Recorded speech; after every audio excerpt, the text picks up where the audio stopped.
আমাদের এই বিষয় নিয়ে আলোচনা করতে হবে, মনের অসীম শক্তিকে কিভাবে জাগিয়ে তোলা যায়। কিন্তু এই প্রশ্নে গভীরভাবে যাওয়ার আগে একটি বিষয় বোঝা জরুরি। যারা মনের শক্তি জাগরণের কথা বলে তারা প্রায়শই একটি ভুল করে। তারা মনে করেন মন একটি যন্ত্র, যাকে সামান্য তেল জল আর একটু প্রশিক্ষণ দিলেই সে আরো শক্তিশালী হয়ে উঠবে। এটা একটা ভুল। মন কোনো যন্ত্র নয়, মন হলো শক্তি। এটি একটি প্রবাহ, আর যতক্ষণ না আপনি এই প্রবাহকে বুঝবেন ততক্ষণ আপনি এর শক্তিকে জাগিয়ে তুলতে পারবেন না, কিংবা একে সঠিকভাবে ব্যবহারও করতে পারবেন না। প্রথমত, মন দুই ভাগে কাজ করে। একটি হলো সেই মন যা সর্বদা বিচলন করে। এটি অতীত বা ভবিষ্যতে বাস করে এবং বর্তমানে কখনো থাকে না। এই মন একটি দুর্বল মন। এটি শক্তি ক্ষয় করে। যেমন একটি নদী হাজার শাখায় বিভক্ত হয়ে যায়, প্রতিটি শাখা দুর্বল হয়ে পড়ে।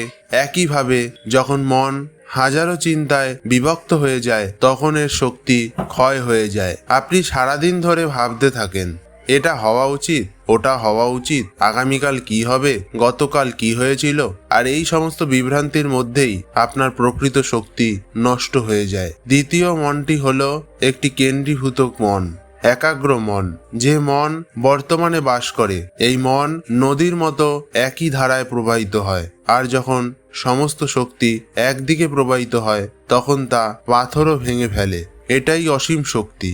এটা বাইরে থেকে পাওয়া যায় না, এটা আপনার ভেতরেই আছে। শুধু বিক্ষিপ্ত একে জাগিয়ে তোলার অর্থ হলো একত্রিত করে একটি দিকে নিয়ে যাওয়া। এখন প্রশ্ন জাগে, এই বিভ্রান্তিটা কেন ঘটে? এই বিভাজন ঘটে কারণ আমরা আমাদের মনের প্রভু নই, আমরা এর দাস। মন যা চায় আমরা কেবল তাই ভাবি। মন আমাদের যা মনে করিয়ে দেয় আমরা তাতেই নিমগ্ন হয়ে পড়ি।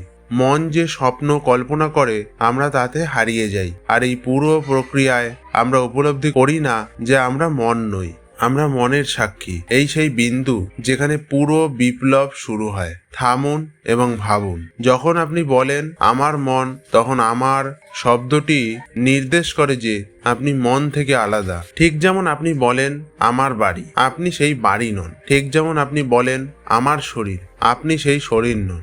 এইভাবে যখন আপনি বলেন আমার মন, আমি স্বয়ং মন নন, আপনি অন্য কিছু। আপনি সেই চেতনা যা মনকে পর্যবেক্ষণ করে, যা চিন্তার আসা যাওয়া দেখে। এই পর্যবেক্ষণকারী উপাদান, এই সাক্ষী চেতনাই আপনার প্রকৃত শক্তির উৎস। এখন এখানে বোঝার মতো একটি সুন্দর বিষয় আছে। যতক্ষণ আপনি চিন্তার সাথে একাত্ম থাকেন, অর্থাৎ যতক্ষণ আপনি ভাবেন আমি রাগান্বিত, আমি দুঃখিত, আমি বিচলিত, ততক্ষণ আপনি চিন্তার তরঙ্গে নিমজ্জিত থাকেন। কিন্তু যে মুহূর্তে আপনি বলেন আমি দেখছি রাগ জেগে উঠছে, আমি দেখছি দুঃখ জেগে উঠছে, একটি দূরত্ব তৈরি হয়। এই দূরত্বই হলো ধ্যান। এই দূরত্বই সেই স্থান যেখান থেকে শক্তির উৎপত্তি হয়। লোকেরা জিজ্ঞাসা করে কিভাবে শক্তি বাড়ানো যায়। শক্তি বাড়ানোর কোনো প্রয়োজন নেই, শক্তি ইতিমধ্যেই অসীম। যা প্রয়োজন তা হলো ক্রমাগত ঘটতে থাকা শক্তির ক্ষয় বন্ধ করা। আপনার শক্তির প্রতি মুহূর্তে ক্ষয় হচ্ছে। অপ্রয়োজনীয় দুশ্চিন্তা, গতকালের অনুশোচনা, আগামীকালের ভয়, অন্যের সাথে তুলনা, ঈর্ষা, রাগ এবং অহংকার, লালসা করার মধ্যে দিয়ে এই সমস্ত ক্ষয় বন্ধ করা যায়। তবে যে শক্তি অবশিষ্ট থাকে তাই আপনাকে অতি মানবীয় অনুভূতি দেয়। এটা কোনো জাদু নয়, এটা বিশুদ্ধ গণিত, শক্তির সংরক্ষণ। এখন ধ্যান নিয়ে কথা বলা যাক, কারণ ধ্যান হলো সেটাই। সেই দরজা খোলারও একটি চাবি আছে। ধ্যান মানে চোখ বন্ধ করে মন্ত্র জপ করা নয়। ধ্যান মানে সচেতনতা। সবকিছু সম্পূর্ণ সচেতনতার সাথে করুন। যখন হাঁটেন তখন আপনার হাঁটার বিষয়ে সচেতন হন। যখন খান তখন আপনার খাওয়ার বিষয়ে সচেতন হন। যখন শোনেন তখন আপনার শোনার বিষয়ে সচেতন হন। এই সচেতনতায় একটি চমৎকার জিনিস ঘটে, মন শান্ত হয়ে যায়। চিন্তার মাঝেও ফাঁকগুলো বেড়ে যায় এবং এই ফাঁকগুলোর মধ্যেই আপনি আপনার প্রকৃত শক্তির ঝলক দেখতে শুরু করেন। একটি পুরনো গল্প আছে। এক শিষ্য তার গুরুর কাছে গিয়ে জিজ্ঞাসা করলেন, আমার শক্তি প্রয়োজন, অসীম শক্তি, যাতে আমি বিশ্ব জয় করতে পারি। গুরু হেসে বললেন, প্রথমে প্রথমে তোমার ভেতরের সেই ঘরটি খুঁজে বের করো যেখানে শক্তি বাস করে। যখন তুমি এই ঘরে বসে শিখবে তখন দেখবে যে বিশ্ব জয় করার ইচ্ছাই উবে গেছে, কারণ তুমি উপলব্ধি করবে যে তুমি ইতিমধ্যেই একজন